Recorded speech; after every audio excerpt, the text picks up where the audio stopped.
નદીના હજી સુધી સુકાણા નથી.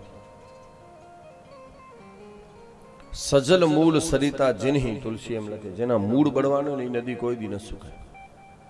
સામાન્ય નદીમાં ચોમાસામાં પાણી વહેતું હોય, પછી ચોમાસું પૂરું થાય એટલે પાણી બંધ થઈ જાય. એનાથી કોઈક સારી નદી હોય તો શિયાળાના 4 મહિના પણ એમાં પાણી ચાલુ હોય,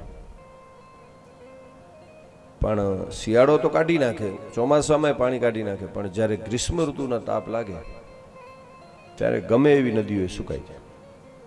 પણ ગંગા નદી વર્ષોથી વહે છે, હજી સુધી સુકાણી નથી, કારણ કે મૂળ બળવાન છે. ગંગાજીનું મૂળ છે ભગવાન શંકર, મહાદેવની જટામાંથી નીકળી, અને એટલા માટે એ સુકાતી નથી. અને આ કથા ગંગા છે ને એનું મૂળ શંકર જ છે. બેય ગંગાનું મૂળ મહાદેવ છે, ખાલી ફરક એટલો જ છે કે ઓલી શંકરની જટામાંથી નીકળી અને આ જીવવામાંથી. રામાયણના પણ આદિ વક્તા કોણ છે? રચી મહેશ નિજ માનસ રાખા. પૂછે હું રઘુપતિ કથા પ્રસંગા, सकल लोक जग पावन बंदहु बाल रूप सो राम, सब सिद्धि सुलभ जपत जिसु नाम। मंगल भवन मंगल हारी, द्रवहु सुदशरथ अजीर बिहारी। करी प्रणाम राम ही त्रिपुरारी, हर्षि सुदास गिरा उचारी। श्री राम जय राम जय जय राम, श्री राम जय राम जय जय राम। करी प्रणाम राम ही त्रिपुरारी, पछी हर्षि सुदास गिरा उचारी।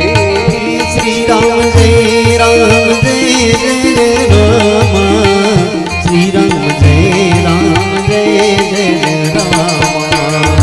बंदो बाल रूप सो रामु, सब सिद्धि सुलभ जपत जिसु नामु। श्री राम जय राम जय जय राम, श्री राम जय जय राम। करी प्रणाम राम ही त्रिपुरारी, हर्षि सुदास गिरा उचारी। श्री राम जय जय राम, श्री राम जय जय राम।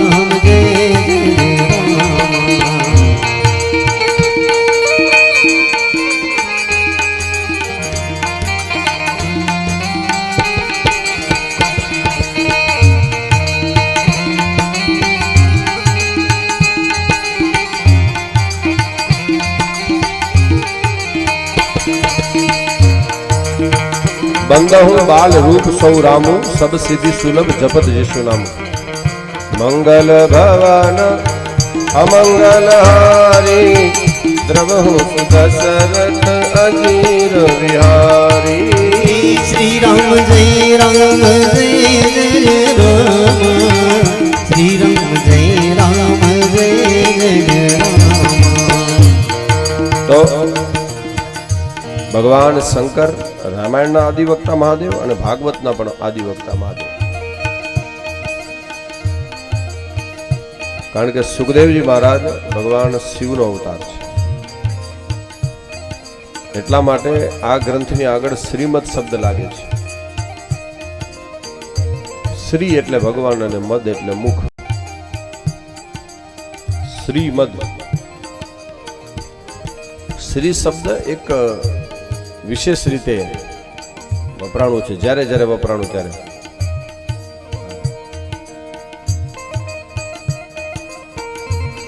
કારણ કે વ્યક્તિ ચાહે ગમે એટલો મહાન હોય પણ એની આગળ શ્રી શબ્દ લગાડવો ને એ પણ બહુ અઘરું છે। અમુક જગ્યાએ બતાવી છે ગુરુ દેવ બ્રાહ્મણ વડીલ આવા અમુક તત્વો છે, ભગવાન છે, એની આગળ જ શ્રી શબ્દ લાગે। ભાગવત શ્રીમદ શબ્દ લાગે છે. શ્રીમદ, શ્રીમદ શું કામ? શ્રી એટલે ભગવાન અને મદ એટલે મુખ. સ્વયં ભગવાનના મુખે જે ગ્રંથ કહેવાનું હોય, કોઈ ઋષિ મુનિનું રચેલું નહીં. અને ભારતીય સંસ્કૃતિના બે જ ગ્રંથ એવા છે કે જેની આગળ શ્રીમદ શબ્દ લાગે છે. એક શ્રીમદ ભાગવત અને એક શ્રીમદ ભગવદ્ ગીતા. કારણ કે ગીતા પણ શ્રીમદ છે. કુરુક્ષેત્રના મેદાનમાં ભગવાને પોતાના મુખેથી કહી છે. જે ગ્રંથ ભગવાનના મોઢે કહેવાનું હોય, જે જ્ઞાન ભગવાને ખુદ પોતાના મોઢે કહ્યું હોય, એને શ્રીમદ કહેવાય. અને ભાગવત પણ શ્રીમદ છે. કારણ કે આ ગ્રંથ 18,000 શ્લોક તો પાછળ બન્યા. પહેલા ચતુશ્લોકી ભાગવત હતું. આદિનારાયણે બ્રહ્માજીને કહ્યું હતું. બ્રહ્માજીએ 4 શ્લોક નારદને આપ્યા. નારદે 4 શ્લોક વ્યાસજીને આપ્યા. અને વ્યાસજીએ એ 4 શ્લોકમાંથી 18,000 શ્લોક વાળો ગ્રંથ બનાવ્યો. મૂળતઃ ચતુશ્લોકી ભાગવત છે. તો આ પણ શ્રીમદ થઈ ગયું ને. ક્યાંથી ઉત્પત્તિ થઈ? નારાયણ પાસે. તો આવી શ્રીમદ ભાગવત. કારણ કે શ્રી શબ્દ જ્યાં જ્યાં લાગ્યો ત્યાં તમે જુઓ એની પાછળ કાં તો જગદંબા માટે શ્રી શબ્દ વપરાણો છે, ગુરુદેવ માટે સન્માનીય શબ્દ છે સાહેબ. ઓમ ઓમ. તમે જુઓ હનુમાન ચાલીસાની જ્યારે શરૂઆત થાય, હનુમાન ચાલીસા લગભગ બધાને આવડતી. પહેલો દુઓ કયો છે? વંદનામાં તુલસીદાસજી મહારાજે કલમ ઉપાડીને હનુમાન ચાલીસાની શરૂઆત કરી. શેનાથી કરી? શ્રી ગુરુ ચરણ સરોજ રજ નિજ મન મુકુર સુધારી બરનહુ રઘુબર બિમલ જસ જોદાય ફલચારી. શ્રી ગુરુ ચરણ સરોજ રજ. શ્રી ગુરુ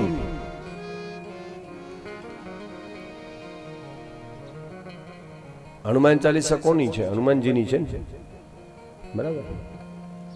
પણ તુલસીએ વંદના કોની કરી? શ્રી ગુરુ ચરણ સરોજ રજ. હવે હનુમાન ચાલીસા ને ગુરુ ને ક્યાં મેળ પડે?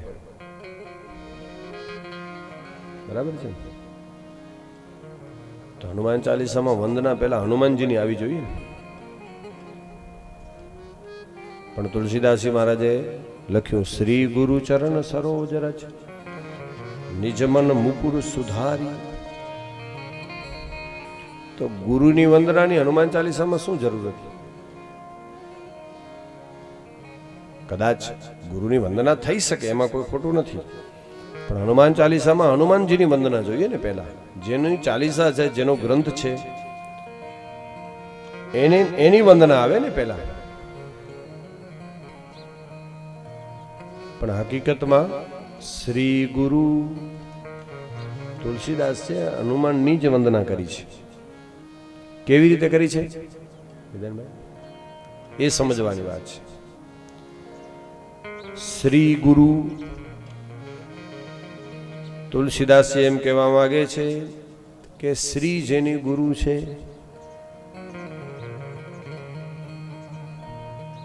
એવા હનુમાનજી મહારાજ જેની ગુરુ શ્રી છે. શ્રી ગુરુ, શ્રી એટલે સીતાજી, જગદંબા, જાનકી, ભગવતી હનુમાનજીના ગુરુ છે. તમે એમ કહો આનું પ્રમાણ શું? પ્રમાણ છે ભાઈ ઓમ.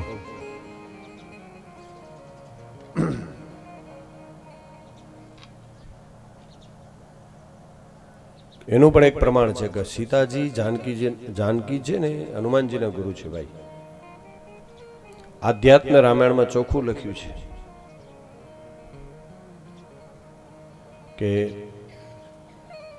એક વખત હનુમાનજી મહારાજ રામ પાસે જાય છે અયોધ્યામાં આવ્યા પછી, અને કીધું મહારાજ મને તમારા સ્વરૂપનું જ્ઞાન આપો. કે રામના સ્વરૂપને જાણવાની હનુમાનની ઈચ્છા થઈ. એટલે રામ પાસે જાય છે. એટલે રામે કીધું કે હનુમાન એક કામ કર, એ મારું કામ નથી, હું તને દીક્ષા આપી શકું. સીતાજી પાસે જા.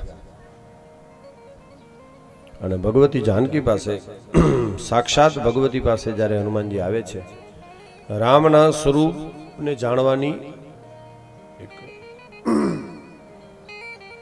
જિજ્ઞાસા વ્યક્ત કરી.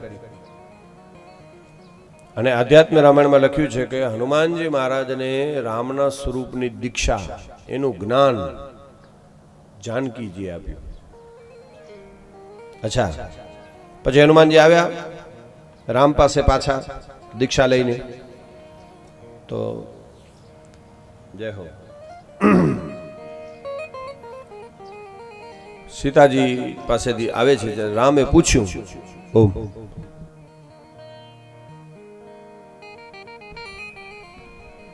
કે હનુમાનજી તું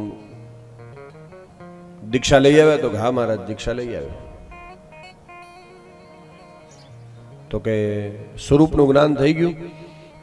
હનુમાને રામને કીધું હા મહારાજ, જાનકીજીએ દીક્ષા આપી, મને ભગવતીએ તમારા સ્વરૂપનું જ્ઞાન આપ્યું, એ મારા ગુરુ છે. તો રામે કીધું તો પછી તને શું ખબર પડી હું કોણ છું? જો સ્વરૂપનું જ્ઞાન થયું તો હવે એ બતાવો કે મેં કોણ હું.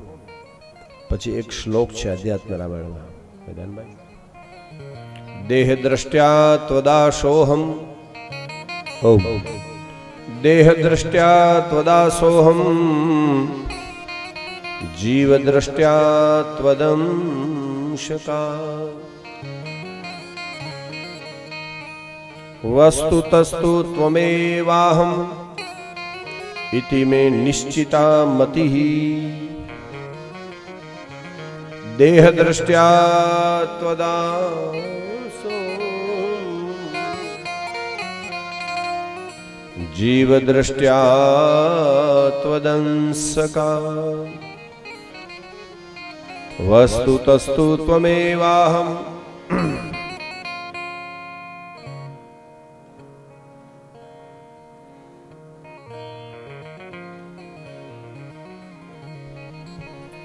દેહ દ્રષ્ટ્યા ત્વદાસોહમ, જીવ દ્રષ્ટ્યા ત્વદંશકા, વસ્તુતસ્તુ ત્વમેવાહમ ઇતિ મે નિશ્ચિતા મતિઃ. રામે પૂછ્યું કે હનુમાન, સીતાજીએ દીક્ષા આપી તો તને શું ખબર પડી કે હું કે રહ્યા હું? એટલે હનુમાનજી કીધું મહારાજ, મને એટલી ખબર પડી કે દેહ દ્રષ્ટ્યા ત્વદાસોહમ, દેહ દ્રષ્ટિથી હું આજો દાસ. અહીંયા હનુમાનજી કહે છે હું તમારો દાસ છું દેહ દ્રષ્ટિથી. દેહ દ્રષ્ટ્યા ત્વદાસોહમ અને જીવ દ્રષ્ટ્યા ત્વદ અંશકા, જીવ દ્રષ્ટિથી હું તમારો અંશ છું, ઈશ્વર અંશ, જીવ અવિનાશી, મમે વાંશો જીવ લોકે જીવભૂત સનાતન. તો દેહ દ્રષ્ટ્યા ત્વદાસોહમ, જીવ દ્રષ્ટ્યા ત્વદ અંશકા, દેહ દ્રષ્ટિથી હું તમારો દાસ છું, જીવ દ્રષ્ટિથી હું તમારો અંશ છું, અને આત્મદ્રષ્ટિથી હું તમારું સ્વરૂપ છું. ઇતિ મે નિશ્ચિતા મતિ, એવો મારો નિશ્ચિત અને ઉત્તમ મત છે. આ જ્ઞાન સીતાજીએ હનુમાનજીને આપેલું. આધ્યાત્મ એટલે ગુરુ કોણ થયા? શ્રી. શ્રી એટલે જગદંબા. તુલસી કહે છે એ જગદંબા શ્રી ગુરુ, જેની ગુરુ છે એ હનુમાનજી મહારાજના. સરોજ રજ નિજ મન મુકુર સુધારી. શ્રી ગુરુ હનુમાનજીની જ વંદના છે ને. આપણે કોઈ વિચાર્યું નથી કે હનુમાનની વંદના કેવી રીતે કરીએ છીએ તુલસી, હનુમાન ચાલીસા. પણ શ્રી જેને ગુરુ છે એ હનુમાન. નહીતર વાંચનારને એમ જ થાય ગુરુની વંદના કરી છે. શ્રી ગુરુ, શ્રી ગુરુ, શ્રી ગુરુ, ગુરુ જેની શ્રી છે. અચ્છા, તો શ્રી ગુરુ તો થઈ ગયું. પછી શબ્દ શું આવ્યો? શ્રી ગુરુ ચરણ. ચરણ એટલે પગ. શ્રી જેને ગુરુ છે એ હનુમાનજીના ચરણ. બરાબર. શ્રી ગુરુ ચરણ. સરોજ. સરોજ એટલે? સરોજ એટલે કમળ, વાહ બાપા.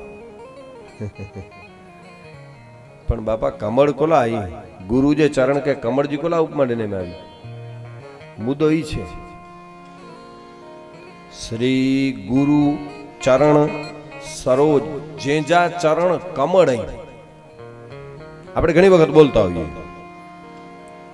ચરણ કમળ. બોલવામાં શું બોલીએ કે મારા ચરણ કમળ, તમારા ચરણ કમળ. ભાઈ ગુરુના ચરણને કમળની ઉપમા શું કામ આપવામાં આવે? ભલે ગમે એટલા પગ કોમળ હોય ગુરુજીના, એકદમ કોમળ હોય, પાંચ ભાષામાં સમજો, ગમે એટલા પગ સુવાલા વે ગુરુજા, પણ કમળ જેટલા સુવાલા ન જ વે. તો પછી ચરણ કમળ ની ઉપમા શું કામ? કદાચ ગાદીમાં ને એસીમાં જ રહેતો હોય 24 કલાક, એવો ગુરુ હોય એના પગ કોમળ હોય, તોય કમળ જેટલા કોમળ ન હોય. તો કોમળતાની દ્રષ્ટિએ ઉપમા નથી અહીંયા કઈ ગુરુના ચરણની. અલગ રીતે કમળની ઉપમા આપવામાં આવી છે. કોમળતાની વાત જ નથી આમાં, કારણ કે ગુરુના ચરણ જ કમળ થઈ શકે.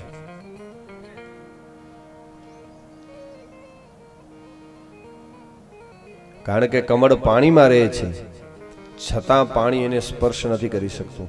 એમ ગુરુના ચરણ સંસારમાં ગુરુ રહેતા હોવા છતાં પણ એને કોઈ સંસારની માયિક તત્વો જેને સ્પર્શ ન કરી શકે, એટલા માટે ગુરુના ચરણ જ કમળ થઈ શકે.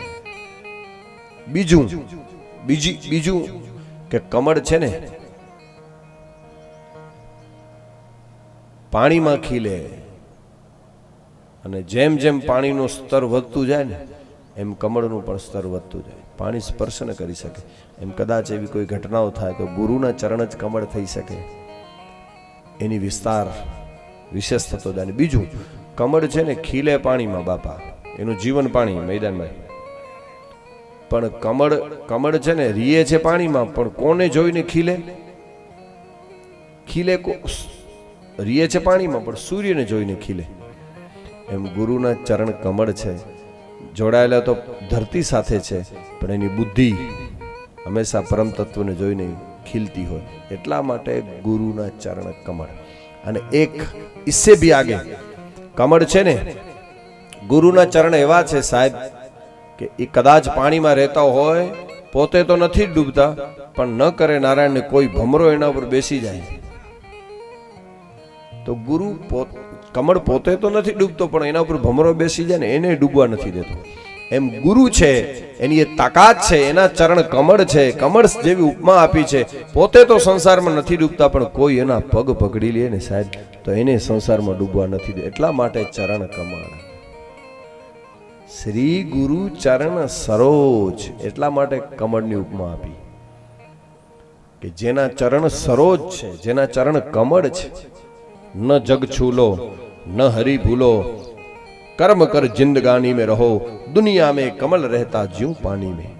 न जग छूलो, जगत ने छोड़वानी વાત નથી કરી, પણ ન જગ છૂલો, બુદ્ધિ એમાં સાથે જોડાયેલી હોવી જોઈએ. કમ સૂર્ય સાથે જેમ જોઈને ખીલે એમ. ન જગ છૂલો ન હરી ભૂલો, ન જગ છૂલો ન હરી ભૂલો, अरे कर्म कर जिंदगानी में, दुनिया में कमल रहता ज्यूं पानी में.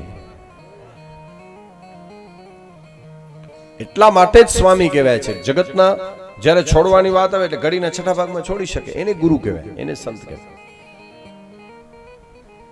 નહીતર એક મુંબઈ થી ટ્રેન આવતી હતી, ટ્રેન બાપા, એમાં એક સંત ચડ્યા, સાધુ, આમ ડબ્બામાં પ્લેટફોર્મ ઉપર ગાડી ઊભી રહી, ગીર્દી એવી હતી, રિઝર્વેશન ટિકિટ હતી એટલે વાંધો નહોતો, મહાત્મા ચડ્યા, પણ એક બે ટંક ભેગા પેટી મહાત્માની, બે ચાર થેલા બધા નાખ્યા સીટ ઉપર, સીટની નીચે એટલો બધો સામાન.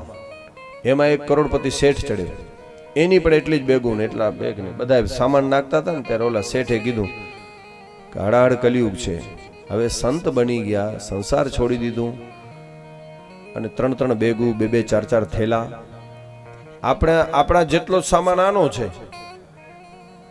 તો આપણામાં ને સંસારીમાં આમાં ફરક શું? બધાની વચ્ચે હો. પણ મહાત્મા સાંભળ્યા કરે, કઈ બોલે નહીં, કારણ કે ડબ્બામાં બધા બેઠા હોય એટલે કઈ વાત સાચી હતી. એટલે ઓલા શેઠે કીધું જો 5 જત્રા થયેલા એટલે અંજા થયેલા, 5 ભેગું હોય 3 ભેગું પાણ ફેરવતા એ ટ્રેન में ફેરતા ખાલી કપડે જો ફેરાય એના ભગવા છે ને આપણા ધોળા છે, બાકી આપણા મને એમાં ફરક શું? એટલે પછી મહાત્માએ કીધું ઓલા શેઠે, મહારાજ તમે પણ આ બધું આટલી જ ભેગું આ થેલા ને આ બધું દોડા દોડી ટ્રેનમાં આવવા જવું ને એટલા જ થેલા ને એટલા જ સામાન.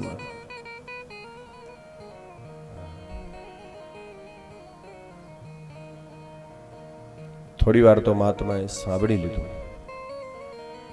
સહી હે ભાઈ, પણ વાત છે કમળની. સંસારમાં રહેતો હોવા છતાં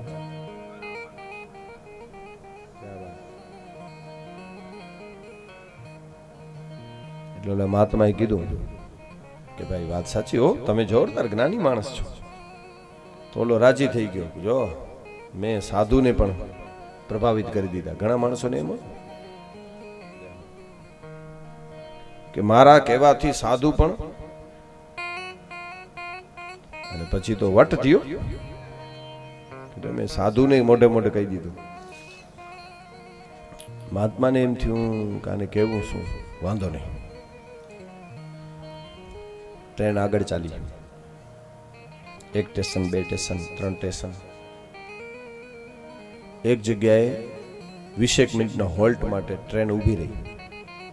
બધા નીચે ઉતરે. હાલો, શેઠને કીધું ઓલા મહાત્માએ, પાણી બાણી પી આવીએ, કંઈક ફ્રૂટ મળે તો. પ્લેટફોર્મમાં નીચે ઉતર્યા, પાણી પીને બાંકડા ઉપર બેઠા. વાહ, તમે જોરદાર છો, મહાત્માએ કીધું. ખરેખર મારી આંખ ખોલી દીધી આજે કે અમારો સામાન એટલો, તમારો એટલો, તમે મારામાં કાંઈ ફરક નથી, તમારામાં અમારામાં કાંઈ ફરક નથી, કપડાનો ફરક છે ખાલી, બીજું કાંઈ નથી. સરસ. બાંકડા ઉપર બેઠા હતા ને એમાં ટ્રેન ઉપડવાની તૈયારી, વિસલ વાગી. તો ઓલા શેઠે કીધું મહારાજ હાલો હવે. તો કે બેસ ને હવે. અરે પણ ટ્રેન આપણી છે, આપણે તો અડધા વચ્ચે ઉતર્યા છે, 20 મિનિટનું હોલ્ટ છે ખાલી, ટ્રેન ઉપડવાની તૈયારી. તો કે બેસ ને, શું વાંધો છે? અરે પણ મહારાજ ટ્રેન જાય છે, ઓલાએ કીધું. તો કે આપણી, તો ઓલા મહાત્માએ કીધું કે આ તો ટ્રેન તો આવે ને જાય, આ પ્લેટફોર્મ છે, અહીંયા તો ટ્રેનો આવે ને ટ્રેનો જાતી હોય. અરે પણ મહારાજ આપણી ટ્રેન જાય છે, તો આ તો ટ્રેન છે. તો કે આપણી કેમ? તારી તો મારી એ ટ્રેન છે. અરે પણ આમ પકડી લીધો, ટ્રેન ઉપડવાની તૈયારીઓ. ઓલો કે મહારાજ હું જાઉં છું. મહાત્માએ બરાબર પકડી લીધો બથ ભરીને. કીધું કે બેસ ને આવે જરા વાર. અરે પણ મહારાજ મારો કિંમતી સામાન, મારો સામાન રાખ્યો છે. તો સંતે કીધું સામાન તો મારો એ પડ્યો છે, તારો સામાન છે તો મારો એ સામાન પડ્યો છે. અરે પણ મહારાજ મારો સામાન કિંમતી છે. તો કે મારો એ કિંમતી છે. તારો સામાન કિંમતી છે તો મેરા કિંમતી નહીં. અરે પણ મહારાજ મારી ટ્રેન. અરે પણ મહારાજ કે મારો એ સામાન છે, તારો સામાન છે, તારો કિંમતી છે, મારો ખોલી લે, મારો તારા કરતા ડબલ કિંમતી છે. અરે પણ આ ટ્રેન જાય છે. તો કે નહીં, જવા ન દઉં. પકડી લીધો. ઓલો રાડું પાડવા લાગે. મહાત્મા કે નહીં, પેલા કે આપણા બેની વચ્ચે ફરક શું? પેલા ઈ કે હવે પછી જવા દો, બેની વચ્ચે ફરક શું? સંતે કીધું. અને એ વખતે ઓલા શેઠે કીધું મહારાજ તમારી ગાય મૂકી દો ખાલી. આજ મને ખબર પડી ગઈ કે આપણા બેમાં ફરક આ જ છે કે તમારો એ સામાન એટલો, અમારો એ સામાન એટલો, તમારો સામાન કિંમતી, અમારો સામાન કિંમતી, બધું બરાબર છે. પણ જે વસ્તુને અમે જિંદગીભર નથી છોડી શકતા એને તમે 2 મિનિટમાં છોડી શકો. તમારામાં ને અમારામાં આટલો ફેર છે. હવે જવા દ્યો. જેને અમે આખી જિંદગી નથી છોડી શકતા એને તમે ધારો તો 2 મિનિટમાં છોડી શકો. અને એ ભૂમિકા નિર્માણ ન થાય તો સંતની ભૂમિકા જ ન કહેવાય. મેદાનમાં સીધી વાત છે. તારા માનો. પછી કીધું હવે બરાબર, હવે કેસ ને કપડાનો ફરક. નહીં મહારાજ હવે ફરક ખબર પડી ગઈ. ખાલી કપડાનો ફરક નથી, બીજું ઘણું બધું ફરક છે. જેને જે કે અસી સજી જિંદગી ને છડી શકો એને કે અહીં 2 મિનિટ મેં છડી દો. નહીતર તમારો એ સામાન એટલો, અમારો સામાન તમે પકડી લીધું. તમે કીધું ને ભલે જાતી ભલે ભાઈ. આ છે ભૂમિકા. ન જગ છૂલો ન હરી ભૂલો, કર્મ કર જિંદગામી में कमल रहता ज्यों पानी. એટલે શ્રી ગુરુ ચરણ સરોજ. મૂળ વાત આપણી એ હતી. સરોજ કમળ, તો કમળ ગુરુના ચરણ કમળ થઈ શકે. એટલા માટે કહેવાય ને ગુરુજી પગલા કરજો. કોઈ એમ કીધું મહારાજ અસાઈ ઘરે હથ કજા, પગથી આજે અસાઈ ઘરે આજે મથો કરી વેજે ને જરા પગલા કરવા આવજો. શું કે પગલા ચરણ સરોજ રજ. શ્રી ગુરુ તો હનુમાન ચાલીસાની શરૂઆતમાં શ્રી એટલે જાનકી જગદંબા જેની ગુરુ છે એવા હનુમાન, એના ચરણ કમળ, ચરણ કમળ સરોજ, એની રજ, ચરણના કમળની રજ, સરોજ રજ. આંખમાં આંજીને નિજ મન મુકુર સુધારી, મારો મનરૂપી અરીસો સાફ કરીને શ્રી ગુરુ ચરણ સરોજ રજ. હવે રજ છે ને ધૂળ છે, ધૂળ એ આંખમાં પડે, આંખમાં પડે તો આંખ બંધ થાય કે ખુલે? અહીંયા તુલસીએ લખ્યું છે એ ચરણની રજ થી મનરૂપી અરીસો સાફ કરી. પણ સાહેબ ગુરુના ચરણ સાથે જોડાયેલી રજ આંખ બંધ કરવા વાળી રજ નથી. એ ધૂળ આંખમાં પડે ને તો આંખ ખુલી જાય. રજનો શબ્દ રજ કા अर्थ होता है धूड़ नहीं, रजो गुण. श्री गुरु चरण सरोज रज, જે રજોગુણ કામના ઉત્પન્ન કરનારું છે. કારણ કે ગીતા એમ કહે છે રજોગુણથી કામનાઓ છે. જેટલી જેટલી ઈચ્છાઓ છે ને એ રજોગુણથી થાય. અન્નથી રજોગુણ થાય. અનાજ માણસ ખાય એટલે રજોગુણ ઉત્પન્ન થાય. અને રજોગુણથી એક ઈચ્છા પ્રગટ થાય. ચિંતન કરે મન, રજોગુણથી ચિંતન થાય. પહેલા કોઈ વસ્તુ આપણા ચિત્તમાં આવે, ધીમે ધીમે એનું ચિંતન આપણી ઈચ્છા બની જાય કે આ વસ્તુ મને જોઈએ. રજોગુણથી કામના, અને પછી ઈચ્છા એટલી પ્રબળ થાય તો હવે તો આ ચીજ ખપે જ, એમ ગમે તેમ થાય. અને એ કામના, રજોગુણથી થઈ કામના. કામના પૂરી ન થાય, ધાર્યું ન થયું એટલે આવે ક્રોધ. સંગાત સંગાત સંજાયતે કામ. રજોગુણથી સંગ છે, સંગથી કામનાઓ છે.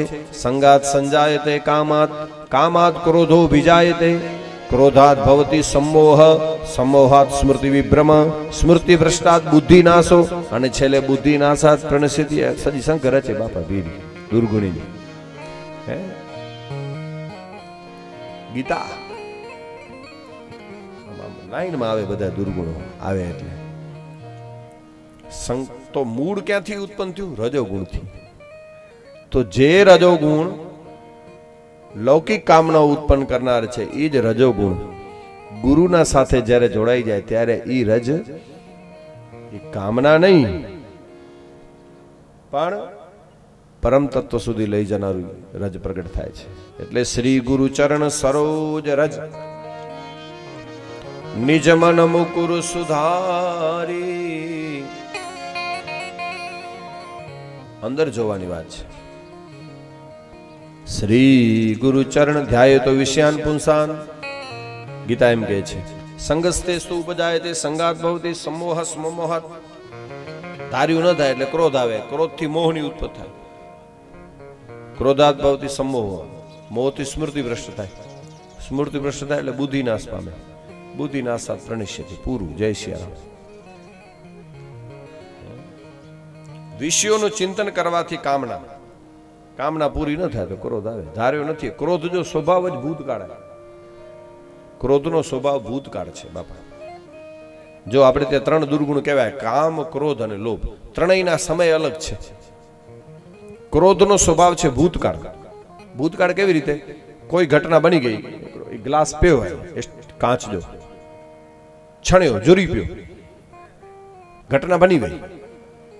અને સસ કે ક્રોધ આવ્યો તો જ્યાંથી કી ફોટો ઘટના બની ગઈ. એટલે એક વાત છે, પુત્ર વધુના હાથે તૂટી ગયો, તૂટ્યો, એ ઘટના બની ગઈ. ક્રોધ છે ને એનો સ્વભાવ ભૂતકાળ. કેમ કાચનો ગ્લાસ તોડ્યો અને ધી જ્યાંથી છણે, ઓહ સકન સારા, કાચ તૂટ્યો. સહજ રીતે કહું છું, એવું નથી. પણ પુત્ર વધુ, પુત્ર કરતા વધુ એને વિશેષ કહેવાય. તો એ ક્રોધનો સ્વભાવ શું થયો? ભૂતકાળ. ઘટના બની ગઈ, બરાબર છે, પછી આવે એ ક્રોધ. ત્રણ સમય, ભૂતકાળ, ભવિષ્યકાળ ને વર્તમાન કાળ. કામ, ક્રોધ અને લોભ. અચ્છા, ક્રોધનો સમય છે ભૂતકાળ. કામ છે ને એનો કાળ છે વર્તમાન કાળ. મેદાનભાઈ, કોઈ ઘટના આપણે દ્રશ્ય જોયું અને કામ ના આવે, એનો સ્વભાવ છે વર્તમાન. અને લોભ બહુ ભવિષ્યનું ચિંતન કરે ને, આટલું છે ને આટલું મેળવી લઉં, આટલું જ. લોભનો સ્વભાવ છે ભવિષ્યકાળ.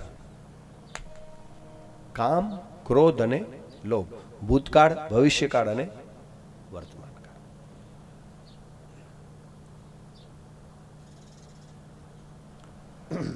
કાળ તૂટ્યો. આમ તો સહજ રીતે એમ કહીએ આપણે કે ક્રોધ ને જીતવા માટે મૌન પણ એક અક્ષીર દવા છે સાહેબ. એટલા માટે મહાપુરુષો મૌન રાખે. બે ઘડી માટે થંભી જાઓ, પૂરું. એક ક્ષણ ઉપર કાબુ મેળવી લ્યો ક્રોધના. નહીતર ફિઝિકલી રીતે, આ તમે એમ કે મહારાજ એમ કહે છે શાસ્ત્રીજી કે ભાઈ ભાગવતમાં, હકીકતમાં ક્રોધ કરવાથી ફિઝિકલી રીતે પણ માણસને બહુ નુકસાન થાય છે. તમે એમ કહો કેડી રીતે? આ કે હું સાબિત કરી દઈએ બાપા. કોઈ માણસ ક્રોધ કરે, મેદાનભાઈ, અતિશય ક્રોધ કરે, ત્યારે તમે જોજો એનું શરીર લાલ થઈ જાય. અચ્છા, બરાબર છે, શરીર લાલ થઈ જાય. લાલ શું કામ થાય છે? લોહીનો કલર દેખાણો, બરાબર ને? માણસ ક્રોધ કરે ને એટલે અંદરની ચેતાતંતુ હોય ને, નાડી, એ ફૂલે. ફૂલે એટલે હું નલિયું એને ગેપતા રહેવાનો ને, એટલે લોહીને પાતળું પડવું જ પડે. આ હું તમને ફિઝિકલી રીતે સમજાવું. માણસ ક્રોધ કરે એટલે આમ ચેતાતંતુ અંદર નાડિયું ફૂલે, નલી વે નલી એને ગેપતા રહેવાનો ને, પાણી વેંધવે ગેપ થોડો રાખી, એટલે આમ નાડિયું મોટી થાય ને, ચેતાતંતુ ફૂલે, એટલે લોહીને પાતળું પડવું જ પડે. અને લોહી પાતળું પડ્યું ને એટલે લોહીનો કલર દેખાણો. આ સીધી વાત છે. માણસ ક્રોધ કરે અને લોહી પાતળું પડે એટલે બાપા ઇન્જિનને ફાસ્ટ ફરવું જ પડે. ઓઇલ પાતળું પડે નહીં જાય, ઓઇલ ચેક કરે ગાડીમાં અહીં ચેક કરી આંગળી ગેજ કાઢીને. લોહી પાતળું પડે એટલે ઇન્જિનને ફાસ્ટ ફરવું જ પડે. ઇન્જિનને ફાસ્ટ ફરવું પડે એટલે લીવર ઉપર દબાણ આવે. લીવર ઉપર દબાણ આવે એટલે કિડની ફેલ થાય. ક્રોધ કરે છે એટલો નુકસાન થાય. અહીં મન્યો ને મન્યો, આજી મરજી.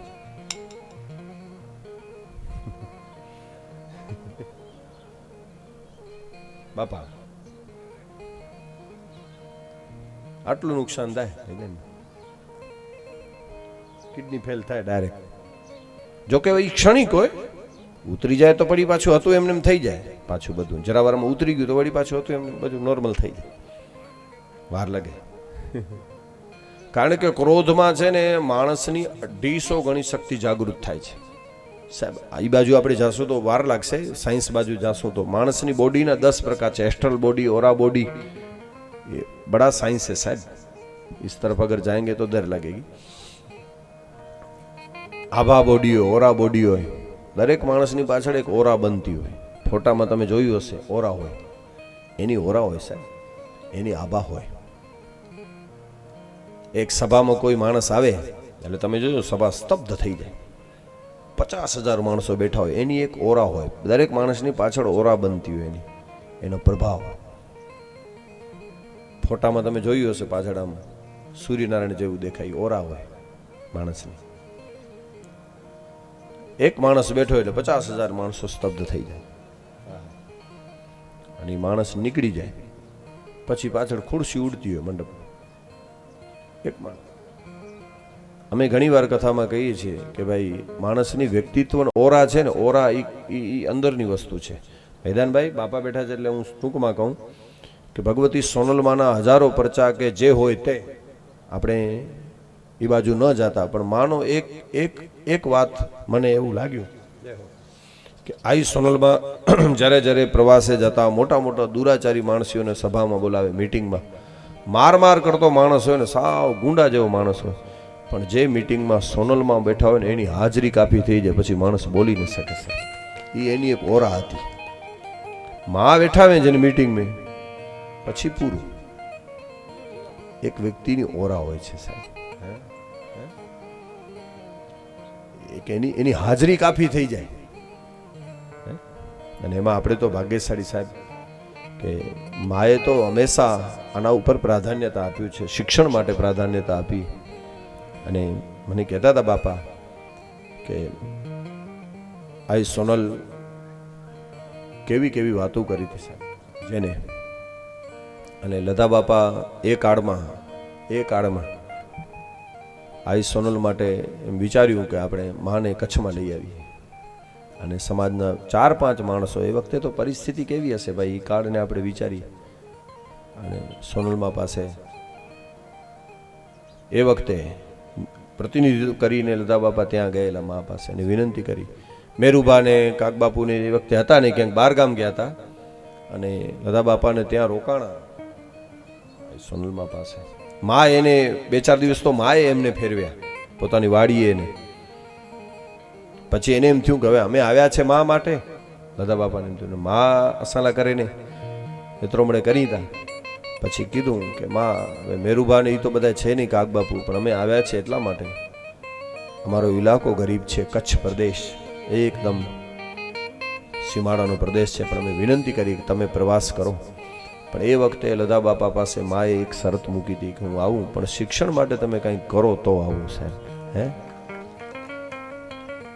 બાપા, આજે જરૂરી એ છે કે આપણે માના શબ્દો ઉપર ચાલીએ સાહેબ. અને એ વખતે આવી ગરીબીમાં પણ આવી બધી હોસ્ટેલો અને બોર્ડિંગોને નિર્માણ થઈને, લક્ષ્મણ રાગ ચારણ બોર્ડિંગને, કહેવાનો સુર વિશ્રાંતિ ભવનને. કારણ કે અમે ઘણીવાર કહીએ છીએ કપડાની જોડ તમે આપશો ને તો એ કાલ સવારે ફાટી જશે. એ દાન બહુ નહીં હાલે. કોકને અનાજ દીધા તો 24 કલાક પછી દાન નહીં હાલે. વાસણ આપશો તો 12 મહિના, પણ વિદ્યાનું દાન આપશો ને, કોઈક છોકરાને એક છોકરીને ભણાવશો ને, એ 3 પેઢી સુધી એની કામ આવશે સાહેબ. મોટામાં મોટું દાન છે વિદ્યાદાન. આઈમાં કાંઈ એમને એમ નહોતા કહેતા કે શિક્ષણ હશે ને રૂપિયા પણ આવી જશે. હાલો કદાચ શોર્ટકટમાં રૂપિયા તો ગમે ત્યાંથી માણસ મેળવી લેશે, પણ જો શિક્ષણ નહીં હોય તો રૂપિયા કેમ વાપરવા ને એનું જ્ઞાન નહીં આવે. દાન એવું આપો સાહેબ ઉગી નીકળે એનું દાન કહેવાય સાહેબ. સાચા અર્થમાં આપણે ગમે ત્યાં દાન આપીએ. અને તમે જુઓ આપણા ચારણ બોર્ડિંગમાં કેટલું રૂડું કાર્ય કર્યું સાહેબ. ખાલી માત્ર 11,000 રૂપિયા આપી અને આ જીવન કાયમી તિથિ, જ્યાં આપણા વિદ્યાર્થીઓ જમતા હોય, આપણી નાની નાની બાળકીઓ જમતી હોય. સાચું અન્નદાનનું એ મહત્વ છે સાહેબ. આપણા પિતૃઓ પાછળ પણ આપણે ગમે એટલું કાર્ય કરીએ, સહજ રીતે આપણે કહીએ પૂર્વજોને આપણે આપણી એમાં કોઈ. અને મા એમ કહેતા હતા કે આપણી જે પણ, હા વેદોથી પણ રૂઢિ બળવાન છે, પણ આવશ્યક એ છે કે ધર્મ એને કહેવાય કે સમય બદલે ભાઈ. આમ જ હોવું જોઈએ એવું ન હોય કઈ. સમય વર્તે સાવધાન. આવ્યા એમ કહેતા કે ભાઈ તમે આમ કરો, આ કરો, બધું બરાબર છે. કોઈ ગરીબ માણસ હોય, 12માનું કાર્ય કરે, પહોંચી ન શકતો હોય, માએ કીધું તમે ભોજન પ્રસાદ કરો. આ પણ ગરીબ વ્યક્તિ જે બિચારાને ખાવાનું નથી, અને ગામવાળા એમ કે તું આવું જમણવાર કરી નાખ ને, આટલું કરી નાખ ને, પછી બિચારો વ્યાજ ભરીને મરી જાય. મા એના વિરોધ કરતા તમે આવું મત કરો, જેટલું છે એ પ્રમાણે તમે કર્મ કરો. હે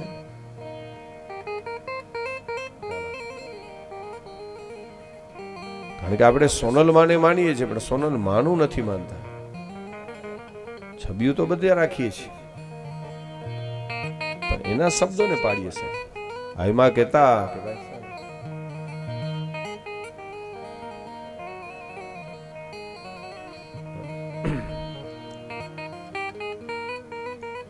એ વખતે જો માએ એવી શરત કરી હોત શિક્ષણ માટે, કેટલું મહત્વ આપ્યું હશે કે ભલે હું આવું, મારી મહેનત કરીશ માં કે, પણ દાબાપાને એને કીધેલું તમે બધા ભેગા મળીને કંઈક કરજો,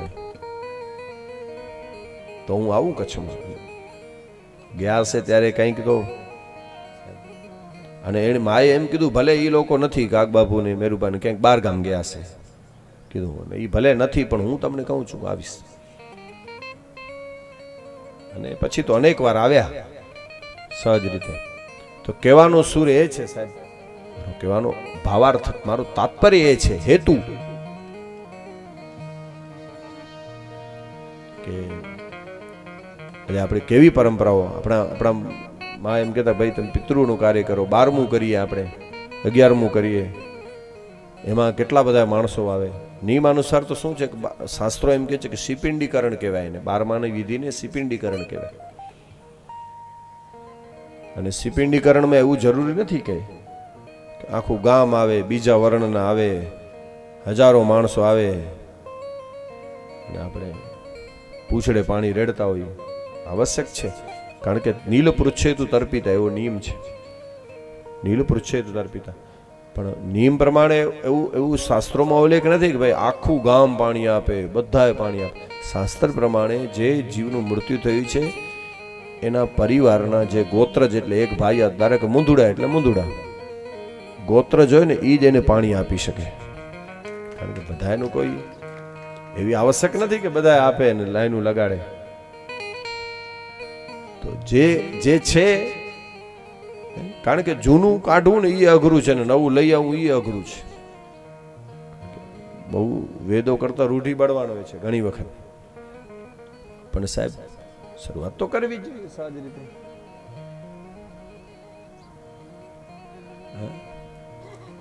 અને કોરોનામાં બધું નીકળી જાય છે ત્યારે કેમ હાલતું હતું સહજ રીતે?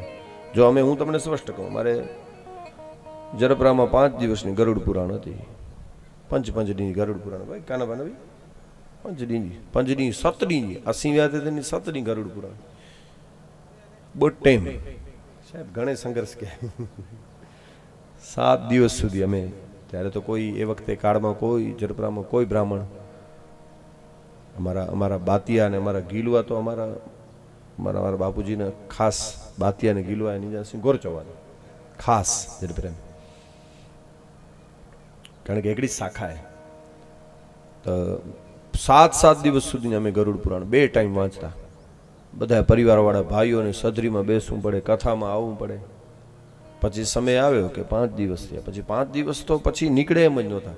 પછી કોરોના આવ્યો ને, કોરોના જય સિયારામ થઈ ગયો. એકડે દીની ગરુડ પુરાણ એકડે ટેમજી રહી ખાલી, કારણ એટલી વાંચ. તો હવે કાંઈ નથી થતું કે એક ટાઈમ સત્સંગ કરવો એમ. તો અમુક બાબ તો કેવી છે કે પ્રારંભ કરો ને, પણ આમાં શું છે કે મોટું કાર્ય હોય, અમુક જે નિર્ણય લેવા હોય ને એ પોતાનાથી કોઈ શરૂઆત ન કરે. સજ્જનો નિષ્ક્રિય થઈને પડ્યા છે ને, સમાજને નડે જ સજ્જનો છે, દુર્જનો નડતા જ નથી. દુર્જનતા સમાજને નડતી જ નથી. દુર્જન કેટલા હોય ગામમાં? 2 હોય 5 હોય, પણ નિષ્ક્રિય સજ્જન છે ને જે કાંઈ કરતા નથી એ જ સમાજને નડે છે સાહેબ. આ સોનલમાં એમ કહેતા કે સજ્જનો સક્રિય થઈ જાય ને તો દુર્જનોના બાપની તાકાત છે પહોંચી શકે. જરૂરી એ છે કે રામે કામ આજ કર્યું છે, એને સજ્જનોને ભેગા કર્યા છે. રામ રાજ્ય આજે પણ આવી શકે, પણ સજ્જનો સક્રિય થાય તો. પણ બધા પોતાનામાં જ પડ્યા છે. અન્યાય સહન કરનારો પણ એટલો જ દોષી કહેવાયો, યાદ રાખજો. એકની ઉપર મહાભારત ઊભી છે ને એકની ઉપર રામાયણ ઊભી છે. હું તમને 2 દાખલા આપી દઉં. રામાયણનું એક પાત્ર છે જટાયુ. ગીધ અધમ ખગ આમિષ ભોગી, તુલસીએ લખ્યું. ગતિ દીન જો જાચત જોગી, ભગવાને એની ગતિ આપી, જોગીઓને ન મળે. તો જટાયુ છે ને અભક્ષ્ય ખાનાર, માંસ ખાનાર. ગીધ અધમ ખગ આમીશ ભોગી. જટાયુના જીવનમાં કાંઈ પુણ્ય જ નહોતું. આખી જિંદગી એને પાપ કરી હતી. જટાયુનું જીવનનું પાપ પાપ પાપ આખી જિંદગી બધા પાપ જ હતા. જટાયુનું બાપા એક જ પુણ્ય હતું. શું પુણ્ય હતું? કે સમય ઉપર એને ક્રોધ કર્યો, તેમ તે ખાર ચડાય. બરાબર. જટાયુના જીવનનું એક જ પુણ્ય હતું, સમય ઉપર ક્રોધ કર્યો. હવે તમે ભાગવતમાં આવી જાઓ, ભીષ્મ પિતામહ. એના જીવનમાં કોઈ, જટાયુના જીવનમાં કોઈ પુણ્ય નહોતું, એમ આના જીવનમાં કોઈ પાપ જ નહોતું. આખી જિંદગી પુણ્ય પુણ્ય પુણ્ય પુણ્ય પુણ્ય. ભીષ્મનું એક જ પાપ હતું, જટાયુનું એક જ પુણ્ય હતું કે સમય ઉપર ક્રોધ કર્યો, અને ભીષ્મ પિતામહનું એક જ પાપ હતું કે સમય ઉપર ક્રોધ ન કર્યો. બસ આટલી જ વાત. હે બાપા?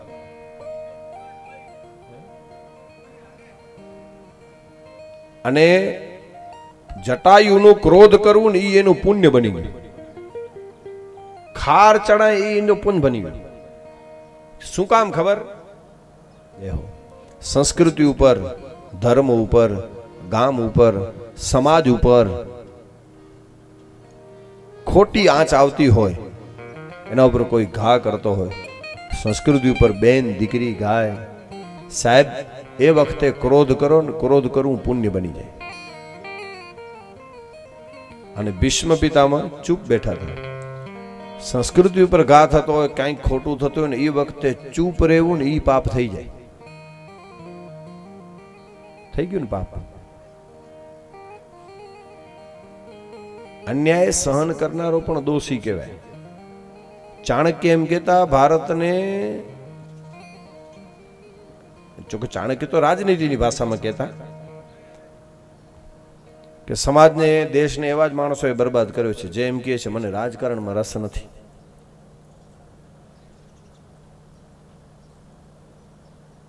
ચાણક્યના શબ્દો છે. દેશ કે એડા માળું જ દુખી દીતા, એડા માળું જ દેશ કે બરબાદ ક્યાં સજ્જન, એડા સજ્જન जो कोई चेता असंग राजकारण में रस नहीं. कोला भाई को रस नहीं. किसी भी देश का भविष्य राजनीति ही तय करती है बापा. कोई पण देशનું ભવિષ્ય કોણ નક્કી કરે છે? દેશ કઈ દિશામાં જશે નક્કી કે પાણ કર્યું તા? રાજનીતિ જ દેશનું ભવિષ્ય નક્કી કરે છે. તમે શું કામ રાજકારણમાં રસ નથી રાખતા? રસ રાખો. તમારો વોટ કઈ જગ્યાએ આપો, ક્યાં આપો, તમે રસ રાખો. ચાણક્યના શબ્દો છે. बराबर ने? किसी भी देश का भविष्य राजनीति तय करती है. भले भारत राजकारण में ई बाजू આપણે જઈએ તો ભલે ઈ બીજા નંબરની વાત છે. કેસ કોણ સારો ને કોણ ખરાબ, કોને આપણે ચૂંટો, કોને મત આપવું, એ બીજા નંબરની વાત છે. કારણ કે બધા ખરાબ જ છે. આપણા પાસે આપણા ભાગે એક જ આવ્યું છે કે ઓછો ખરાબ કેર ને વધુ ખરાબ કેર. એ પાંકે નક્કી કરે જો એને કે દેને. બાકી સારે જી તક હાલ જ ને ભલે. ખરાબ કોણ વધુ ને કોણ ઓછું. बात इतनी सी है साहब. આપણી કરુણતા છે ભારતની. અમુક શબ્દો છે ને આમ સહજ રીતે આપણે જો કહીએ તો બાપા, વધુ ખરાબ હોય એને આપણે સાઈડમાં મૂકીએ ને ઓછો ખરાબ વે એને કે. બાકી સારાને લઈ આવે એ તો આપણું ભાગ્ય જ નથી. એ તો કદાચ હા અત્યારે એવું નેતૃત્વ મળ્યું છે કે આપણે કંઈક ગૌરવ લઈ શકીએ.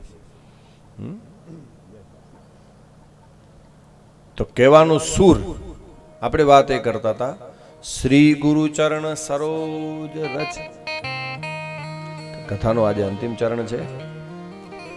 કારણ કે આ તો કથા 1000 દિવસ સુધી હલાવો ને તો પૂરી ન થાય. 1000 દિવસ સુધી પૂરી ન થાય. એક એક વિષયમાં જઈએ ને તો ઠીક હે. ભગવતી આઈ સોનલ આપણને કહેતા એ પ્રમાણે આપણે પણ બને એવા પ્રયત્નો કરીએ કે આપણે 12માની વિધિ છે એમાં આપણા ગોત્ર જ પાણી આપે, આપણું કુળ આપે, આપણો પરિવાર જ આપે. બીજાને આપણે હેરાન ન કરીએ, બીજાને આપણે તકલીફ ના આપીએ. ફરજિયાત કોઈને આવવું પડે પાણી દેવા માટે, પાછી વાતું કરે કોઈ પાણી માટે તો આવ્યા નહીં. અરે પણ એની ક્યાં જરૂર હતું? શાસ્ત્રમાં નિયમ પ્રમાણે તો છે નહીં. ગોત્ર જ ને પાણી દેવાનું. આપણી ભાઈયાત આપે. એક ગોત્રી, ગોત્ર એટલે શું? એ બાજુ આખો વિસ્તાર છે. સૂતક કેટલા દિવસનું લાગે ને એ બાજુ આખું ગરુડ પુરાણમાં આખું વર્ણન છે. પણ આપણે આજે કથાનો અંતિમ ચરણ છે એટલે 12મા સ્કંદ સુધી પહોંચવું છે. ભગવાન કૃષ્ણના લગ્ન કાલે થયા રૂક્ષ્મણી સાથે. જો આ ખાલી ભૂમિકા બાંધવામાં 11 વાગી ગયા, ખાલી આમ કથા તો હવે ચાલુ કરી દે. લક્ષ્મીજી સાથે ભગવાનના લગ્ન થયા. કૃષ્ણ રૂક્ષ્મણીનું પહેલું સંતાન પ્રદ્યુમ્ન મહારાજ. અને પ્રદ્યુમ્ન કોણ છે? કામદેવનો અવતાર. શંકર ભગવાને જ્યારે કામને બાળી નાખ્યો પછી એની પત્ની રતિ વિધવા થઈ. કીધું મહારાજ મારા પતિને તમે મારી નાખ્યો, એણે તો દેવતાઓનું કામ કર્યું, હવે મારું કોણ? મને મારો પતિ આપો. ભગવાન શંકરે કીધું તને તારો પતિ અત્યારે નહીં મળે, હવે કામ જગતમાં રહેશે ખરો પણ અનંગ દેહ વગર બધાને. તો કે દેહવાળો ક્યારે મળશે? એટલે રામાયણની પ્રસિદ્ધ ચોપાઈ.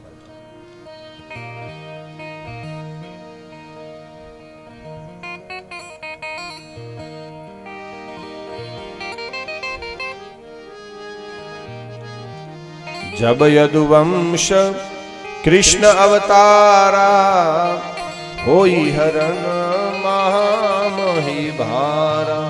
શંકર ભગવાન કહે છે કે રતિ તને તારો પતિ મળશે, હમણાં નહીં, દ્વાપર યુગમાં કૃષ્ણના ઘરે કૃષ્ણ અને લક્ષ્મણીનો પહેલો દીકરો પ્રદ્યુમ્ન, એના સ્વરૂપે તને તારો પતિ મળી જશે.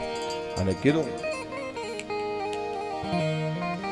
જબ યદુવંશ कृष्ण अवतारा होई हरण महामहिभारा. कृष्ण तनय हो यही पति तोरा, वचनो अन्यता होई न मोरा. श्री राम जय राम जय जय राम, श्री राम जय राम जय जय राम. जब यदुवंश कृष्ण अवतारा होई हरण महामहिभारा. कृष्ण तनय हो एहि पति तोरा, बचनो अन्यथा होई न मोरा. श्री राम जय राम जय जय राम, श्री राम जय राम जय जय राम.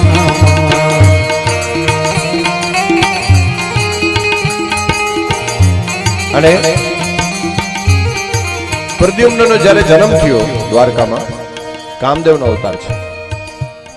સંબરાસુર નામના રાક્ષસને ખબર હતી કે આ બાળકથી મારું મૃત્યુ છે, એટલે સૂતિકા ગ્રહમાંથી બાળકનો જન્મ થયો ને, સૂતિકા ગ્રહ કહેવાય ને. પ્રદ્યુમ્નનું સંબરાસુર હરણ કરી જાય છે અને દરિયામાં ઘા કરી દે છે. એને એક માછલી ગળી ગઈ અને એ માછીમારે પકડીને સંબરાસુરના રસોડામાં એ માછલી આવી ચીરી, એમાંથી એક બાળક નીકળ્યું. માયાવતી નામની એક દાસી હતી, એને એ રસોઈયો બાળક સોંપે છે. હવે આ માયાવતી એ જ રતિનો અવતાર હતો.